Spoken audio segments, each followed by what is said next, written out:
الحمد لله نحمده ونستعينه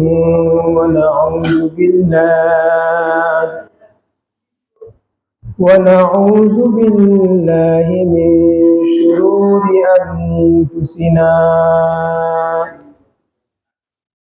ومن سيئات أعمالنا. من يهده الله فلا مضل له ومن يضلله فلا هادي له، ونشهد أن لا إله إلا الله وحده لا شريك له لا ضد له ولا ند له ولا نذير له، لا مثل له ولا مثال له ولا مثيل له، لا والد له ولا خالق له ولا مولود له. ونشهد أن سيدنا وسندنا وحبيب قلوبنا محمدا عبده ورسوله،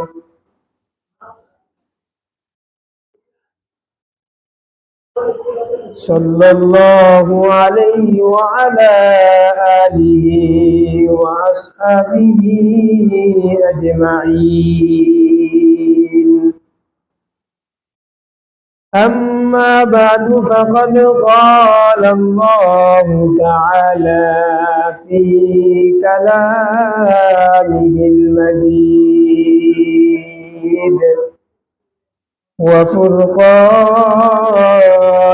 الحميد: أعوذ بالله من الشيطان الرجيم. بسم الله الرحمن الرحيم.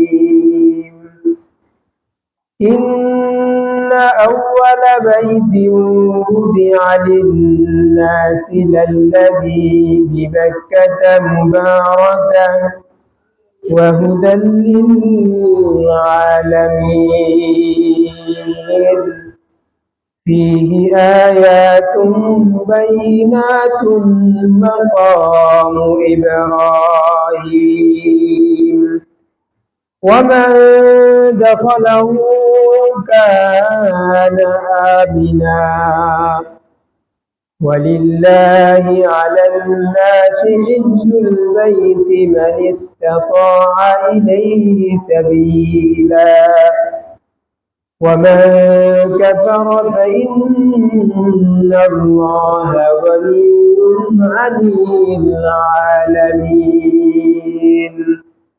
صدق الله مولانا العظيم، وصدق رسوله النبي الكريم، ونحن على ذلك لمن الشاهدين والشاكرين. وقال رسول الله صلى الله عليه وسلم: من حج لله فلم يرفث ولم يفسق رجع كيوم ولدته أمه. وقال عليه الصلاة والسلام في موضع آخر: الحج المبرور ليس له جزاء إلا الجنة. أو كما قال النبي عليه الصلاة والسلام. وقال تعالى في شان حبيبه: إن الله وملائكته يصلون على النبي يا أيها الذين آمنوا صلوا عليه وسلموا تسليما. بلغ العلا بكماله كشف الدجى بجماله حسنت جميع خصاله صلوا عليه وآله. আল্লাহ পাকের কাছে অসংখ্য অগণিত শুকরিয়া আদায় করি, যিনি আমাকে আপনাকে সুস্থ রেখে দুনিয়াবী সমস্ত ঝামেলা থেকে মুক্ত করে তিনার মহান হুকুম আদায় করার জন্য, পাশাপাশি দিনই কিছু কথা বলা এবং শোনার জন্য মসজিদে এসে উপস্থিত হওয়ার তৌফিক দান করেছেন। এজন্য আমরা সকলেই অন্তঃস্থল থেকে শুকরিয়া আদায় করি, আলহামদুলিল্লাহ। আজকে আমাদের আলোচনার বিষয় থাকবে হজ। আমি কোরআনে কারীম থেকে একটি আয়াতি কারিমা তেলাওয়াত করেছি। রাসূল আরবি সাল্লাল্লাহু আলাইহি ওয়াসাল্লামের অসংখ্য অগণিত হাদিস থেকে দুটি হাদিস তেলাওয়াত করেছি, পাঠ করেছি। আল্লাহ পাক তৌফিক দান করলে কোরআন ও হাদিসের আলোকে কিছু আলোচনা করার চেষ্টা করব। আমার তৌফিক ইল্লা বিল্লাহ। আমাদের সামনে অত্যন্ত গুরুত্বপূর্ণ একটি ইবাদত আসতেছে, কুরবানি এবং হজ। তো সাধারণত হজ আদায় করা হয় জিলহজ মাসের 8 তারিখ থেকে নিয়ে 12 তারিখ পর্যন্ত, 4 দিন। কিন্তু হজের মাস কোরআনে কারিমের মধ্যে বলা হয়েছে 3 মাস। এখন হচ্ছে জিলকদ মাস, আজকে প্রায় 19 তারিখ জিলকদ মাসে। এর আগের মাসটা হচ্ছে শাওয়াল। জিলকদের পরে শাওয়াল মাস অতিবাহিত হয়েছে, এখন হচ্ছে জিলকদ। এরপরে আসবে জিলহজ মাসের 10 তারিখ পর্যন্ত। 10 তারিখে তো কুরবানি হয়। এখন একটি প্রশ্ন পড়ে যে হজ তো এখন অনেক দূরে, তো জিলহজ মাসের যেই 8 তারিখ থেকে হজ হয় সেটা তো চূড়ান্ত ভাবে, কিন্তু ওখানে যেতে একটা প্রস্তুতির প্রয়োজন আছে। ওই প্রস্তুতিটা শুরু হয় শাওয়াল মাস থেকে। আল্লাহ রাব্বুল আলামিন জানান সূরা বাকারা 12 নম্বর 2 পৃষ্ঠা নম্বর 9 আয়াত নম্বর 197। আল্লাহ রাব্বুল আলামিন বলেন, আল হাজ্জু আশহুরুম মা'লুমাত ফামান ফারাদা ফীহিন্নাল হাজ্জা ফালা রাফাথা ওয়ালা ফুসুকা ওয়ালা জিদালা ফিল হাজ্জ। আল হাজ্জু আশহুরুম মা'লুমাত, হজ হচ্ছে নির্ধারিত কয়েকটি মাস। এখানে আশহুর শব্দটি ব্যবহার করা হয়েছে। আশহুর শব্দটি বাংলাতে বহুবচন বলা হয়, এটির একবচন হচ্ছে শাহরুন তথা মাস। হজ হচ্ছে নির্ধারিত কয়েকটি মাস। হাদিসের মধ্যে আব্দুল্লাহ ইবনে উমর রাদিয়াল্লাহু তাআলা আনহু থেকে বর্ণিত হয়েছে এই আয়াতের ব্যাখ্যার মধ্যে নির্ধারিত কয়েকটি মাস দ্বারা 3টি মাস উদ্দেশ্য। 1 নম্বর হচ্ছে শাওয়াল, এরপরে হচ্ছে জিলকদ যেটা এখন চলমান আছে, এরপরে হচ্ছে জিলহজ মাসের 10 দিন। এই 3টি মাসের মধ্যে আল্লাহ রাব্বুল আলামিন তোমাদের জন্য হজকে ফরজ করেছে। فمن فرض فيهن الحج فلا رفث ولا فسوق ولا جدال في الحج যে ব্যক্তির উপর হজ ফরজ করেছেন আল্লাহ রাব্বুল আলামিন তার জন্য এই দিনগুলোতে যে হজের নিয়ত করবে, হজে যাবে, স্ত্রীর সাথে মিলামেশা করা নিষিদ্ধ, ঝগড়াঝাটি করা নিষিদ্ধ, অন্যের সম্পদ আত্মসাৎ করা এই দিনগুলোর মধ্যে নিষিদ্ধ। তাহলে এটা হচ্ছে হজের মৌসুম। হজের গুরুত্ব সম্পর্কে হাদিসের মধ্যে এসেছে, বুনিয়াল ইসলামু আলা খামসিন শাহাদাতি আল্লা ইলাহা ইল্লাল্লাহু ওয়া আন্না মুহাম্মাদার রাসূলুল্লাহ ওয়া ইকামিস সালাতি ওয়া ইতাইজ যাকাতি ওয়া সাওমি রমাদান ওয়াল হজ্জ। বুখারী শরীফের মধ্যে হাদিস বর্ণিত হয়েছে, আল্লাহর নবী জানান, বুনিয়াল ইসলামু আলা খামসিন, ইসলামকে 5টি জিনিসের উপর ভিত্তি স্থাপন করা হয়েছে। এক নম্বর হচ্ছে শাহাদাতি আল্লাহ ইলাহা ইল্লাল্লাহ, আল্লাহকে এক বলে সাক্ষ্য দেওয়া, ওয়া আন্না মুহাম্মাদার রাসূলুল্লাহ, এবং নবী মুহাম্মদকে আল্লাহর রাসূল হিসেবে স্বীকৃতি দেওয়া। এটা হচ্ছে 1 নম্বর। 2 নম্বর হচ্ছে ইকামিস সালাতি, নামাজ আদায় করা। 3 নম্বর হচ্ছে ওয়া ইতাইজ যাকাতি, যার সামর্থ্য আছে সে যাকাত দিবে। 4 নম্বর সাওমি রমাদান, রমাদান মাসে রোজা রাখা। 5 নম্বর আল হজ, হজ করা। তাহলে ইসলামের মৌলিক যে বিষয়গুলো আছে, হজ হচ্ছে তার মধ্যে থেকে একটি।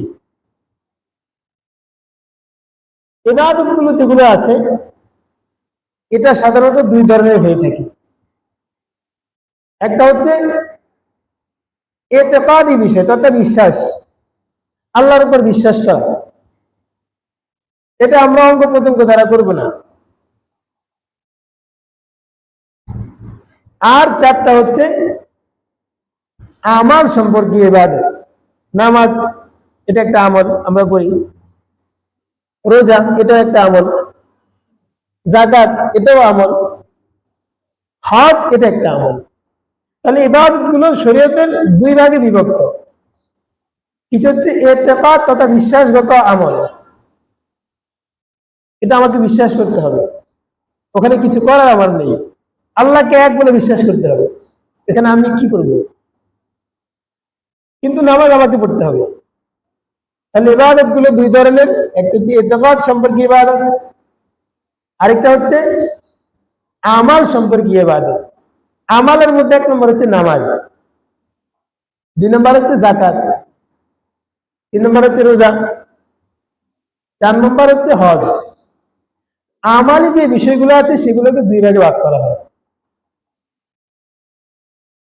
যেমন খেয়াল করেন, নামাজ পড়লে আমাদের কোনো টাকার প্রয়োজন হয়? টাকার প্রয়োজন হয় না, কিন্তু আমার শারীরিক একটা কি হয়, কষ্ট হয়, বা শরীরে একটা কাজ হয়। কিছু কিছু ইবাদতের ক্ষেত্রে মালের প্রয়োজন হয়, কিছু কিছু ইবাদতের ক্ষেত্রে মালের প্রয়োজন হয় না, জানের প্রয়োজন হয়। নামাজের জন্য আমাদের টাকার প্রয়োজন হয় না। এমনিভাবে রোজা রাখতে আমাদের কি হয় না, টাকার প্রয়োজন হয়। রোজা রাখতে আমাদের টাকার প্রয়োজন হয় না, কিন্তু আপনি যখন কি দিবেন, যাকাত দিবেন, তখন কি লাগবে, টাকা লাগবে। তাহলে নামাজের মধ্যে টাকার প্রয়োজন নেই, শুধু কি লাগবে, জান, আপনার পরিশ্রম লাগবে। এভাবে রোজার মধ্যে কি লাগবে, আপনার পরিশ্রম লাগবে, টাকার প্রয়োজন হবে না। যাকাতের মধ্যে আপনার পরিশ্রমের প্রয়োজন নেই, টাকা লাগবে, কিন্তু হজের মধ্যে টাকাও লাগবে, পরিশ্রমও লাগবে। এটা হচ্ছে হজ একটু ব্যতিক্রম জিনিস, কারণ হজের যে সমস্ত রকম গুলো আছে আদায় করে অনেক কষ্টকর। তারপর আমরা বাংলাদেশের মানুষ, আমাদের আবহাওয়া ওখানে গেলে অন্যরকম, অনেক তাপ, অনেক গরম, আবার টাকারও প্রয়োজন আছে। তাহলে হজ হচ্ছে ব্যতিক্রম একটা ইবাদত, যেখানে জানেরও প্রয়োজন আছে, আবার টাকারও, মালেরও প্রয়োজন আছে। আমরা যাদের উপর হজ ফরজ হয়, দেখা যায় যে আমরা হজ করি না। একটা মাসালা হচ্ছে, মনে করেন যে এই বছর আমার উপর হজ ফরজ হয়েছে। হজ কাদের উপরে ফরজ হবে? আপনি এখান থেকে কাবা শরীফ যাওয়ার জন্য যতটুকু টাকা প্রয়োজন, যাওয়া আসা, ওখানে গিয়ে থাকা খাওয়া, এবং আপনি যতদিন সফরে থাকবেন ততদিন আপনার বাড়ির ভরণ পোষণ দিয়ে যাওয়া, বাড়িতে আপনার অধীনস্থ যারা আছে, স্ত্রী পরিবার, বাবা মা, এতটুক সামর্থ্য যদি আপনার থাকে তাহলে আপনার উপর হজ ফরজ, আমার উপর হজ ফরজ। এখন হলো মনে করেন যে আমার এই বছর হজ ফরজ হয়েছে, নামাজ কাজা হলে দেখা যায় যে আমরা পরে পড়তে পারি, কিন্তু হজ যদি আজকে কাজা হয়, এখন যদি আপনি না করেন কালকে চাইলে কি করতে পারবেন? এবছর যদি আমি না করি, এই মাসে যদি না করি, এই মাসটা শেষ হলে পরের মাসে কি পারবো? পারবো না। আবার একটা বছর আমাকে অপেক্ষা করতে হবে। এক বছর ঘুরতে আমার অবস্থা কোথায় যায় সেটা তো আল্লাহ পাকি ভালো জানে। মনে করেন যে এই বছর আমার উপর হজ করা ফরজ হয়েছে, কিন্তু আমি হজটা করলাম না, তাহলে এটার গুনাহ আমার উপরে এখনো আসবে না। যদি আমি সামনের বছর হজটা করে ফেলি তাহলে এই যে ফরজ হয়েছে, ফরজটা আদায় হয়ে যাবে। এখন সামনের বছর আসার আগে যদি আমি মারা যাই তাহলে কিন্তু আমি কি হব? গুনাহগার হবে। হজের জন্য আমাকে কি করতে হবে? আল্লাহ পাকের কাছে জবাব দিতে হবে। এই বছর আমার কাছে টাকা আছে, সামনের বছর আস্তে আস্তে আমি কি হয়ে গেলাম, মনে করেন যে আমার টাকা আমার কাছে আর নেই, তখন কিন্তু আমি কি হব? গুনাহগার হব। এই ফরজ আমার উপরে রয়ে গিয়েছে। এই জন্য যাদের উপরে যখন ফরজ হয় তখন কি করা, করে ফেলা। আমরা সাধারণত অনেক কিছু করে একদম যখন বৃদ্ধ বয়স হয়ে যায় তখন গিয়ে হজটা গিয়ে করি অনেকে। আসলে ওখানে তো আপনার অনেক কষ্টের কাজ। যুবন বয়সে গেলে আপনি আহকাম গুলো খুব ভালোভাবে করতে পারেন, আদায় করতে পারেন। আল্লাহ পাক আমাদের সবাইকে কি করেন? হজ করার তৌফিক দান করেন। হজ হচ্ছে আখিরাতের প্রতি বিশ্বাস। হজের ময়দানে হাজিরা একটা বাক্য বেশি বেশি বলেন, লাব্বাইক আল্লাহুম্মা লাব্বাইক লা শারীকা লাক লাব্বাইক ইন্নাল হামদা ওয়ান নি'মাতা লাক লা শারীকা লাক লাব্বাইক। হাজির হয়েছে আপনার কাছে, সেখানে এক কাপড়ে, এহরামের কাপড় যখন বাঁধবে, দুনিয়ার সব কিছুকে ভুলে গিয়ে একমাত্র কার দিকে তাকিয়ে থাকবে? আল্লাহর দিকে। একমাত্র আল্লাহকেই মানুষ তখন মনে প্রাণে রাখতে থাকে। ওখানে নাই কারো ভিন্ন কোনো চিন্তা, ওখানে পরিবেশটাই অন্যরকম। আল্লাহ পাক আমাদের সবাইকে বারবার মক্কা মদিনায় যাওয়ার তৌফিক দান করেন। হজের সূচনা কখন হয়েছে? বর্তমান যে কাবা শরীফটা, এই ঘরটাকে আল্লাহ রাব্বুল আলামিন হযরত আদম আলাইহিস সালাতু ওয়াস সালামের জামানায় সৃষ্টি করেছেন। আল্লাহ রাব্বুল আলামিন জানান সূরা আলে ইমরান পারা নম্বর 4 পৃষ্ঠা নম্বর 1 আয়াত নম্বর 96, আল্লাহ রাব্বুল আলামিন বলেন, ইন্না আউওয়ালা বাইতিন উদিআ লিন-নাসি লাল্লাযী বিবাক্কাতা মুবারাকান ওয়া হুদাল লিল-আলামিন ফীহি আয়াতুন বাইয়িনাতুন মাকামু ইব্রাহিম ওয়া মান দাখালাহু কানা আমিনা ওয়ালিল্লাহি আলান নাসি হিজ্জুল বাইতি মান ইসতাতাআ ইলাইহি সাবিলা। ইন্না আউওয়ালা বাইতি উদিআ লিন-নাস, পৃথিবীর বুকে সর্বপ্রথম যে ঘরটি আল্লাহ রাব্বুল আলামিন মানুষের জন্য নির্মাণ করেছেন, লাল্লাযী বিবাক্কাতা, সেই ঘরটা হচ্ছে যেটা মক্কার জমিনে অবস্থিত। এই ঘরটা আল্লাহ রাব্বুল আলামিন কেন নাযিল করেছেন? ওয়াহুদাল লিল আলামিন, গোটা দুনিয়ার মানুষের হিদায়াতের জন্য আল্লাহ রাব্বুল আলামিন ঘরটি নির্মাণ করেছেন। ফীহি আয়াতুন বাইয়িনাতুন মাকামু ইব্রাহিম, ওই ঘরের মধ্যে অনেক নিদর্শন আছে। সেখানে ইব্রাহিম আলাইহিস সালাতু ওয়াস সালামের নামাজের স্থান আছে, মাকাম ইব্রাহিম। ওয়া মান দাখালাহু কানা আমিনা, ওই ঘরের মধ্যে যারা প্রবেশ করবে তারা সবাই নিরাপদ। ওই ঘরের মধ্যে মনে করেন যে একজন অপরাধী, সে কাউকে হত্যা করেছে, খুন করেছে, খুন করে যদি সে ঘরের মধ্যে ঢুকে যায় তাহলে আপনি তাকে ওখানে কিছু করতে পারবেন না, নিষেধ। ওই জায়গা স্থানের মধ্যে তাকে কি করা যাবে না? ধরা যাবে না। যে সমস্ত পশু পাখিগুলো মানুষ লালন পালন করে, বিক্রি করে, ওই সমস্ত পশু পাখি ওখানে বেচা বিক্রি জায়েজ আছে। কিন্তু যে সমস্ত পাখিগুলো এমনি হয়, যেমন যে চড়ুই পাখি, কাক, শালিক, এই সমস্ত পাখিগুলোকে আমরা লালন পালন করি। এরকম কোন পাখি যদি সেখানে থাকে সেটা আপনি ধরতে পারবেন না। ধরলে আপনাকে কি দিতে হবে? দিয়ত দিতে হবে, এটার ক্ষতিপূরণ দিতে হবে। কারণ ওই স্থানটাকে নিরাপদ করেছেন কে? আল্লাহ রাব্বুল আলামিন। নিরাপত্তা দিয়েছেন আল্লাহ তাআলা। অতএব সেখানে আপনি কোনো পাখির উপরে, কোনো প্রাণীর গায়ে আঘাত করতে পারবেন না। ওয়ালিল্লাহি আলান নাসি হিজ্জুল বাইতি মান ইসতাতা ইলাইহি সাবিলা। আর মানুষের উপর আল্লাহ রাব্বুল আলামিন যার সামর্থ্য আছে তার জন্য ওই ঘরে গিয়ে হজ করাকে আল্লাহ রাব্বুল আলামিন ফরজ করে দিয়েছেন। এটা হচ্ছে হজের আয়াতে, আয়াত দ্বারা হজ ফরজ, এটা প্রমাণিত। হজের অনেক ফজিলত আছে। আল্লাহর নবী জানান, আল হজ্জুল মাবরুর লাইসা লাহু জাযাউন ইল্লাল জান্নাহ। হজ্জে মাবরুর তথা কবুল হজের প্রতিদান হলো আল্লাহ রাব্বুল আলামিন তাকে সোজা জান্নাতের ভিতরে প্রবেশ করিয়ে দিবেন। এটা হচ্ছে হজের প্রতিদান, সোজা জান্নাতের ব্যবস্থা করে দিবেন আল্লাহ রাব্বুল আলামিন। অন্য হাদিসের মধ্যে এসেছে, মান হাজ্জা লিল্লাহি ফালাম ইয়ারফাত ওয়া লাম ইয়াফসুক।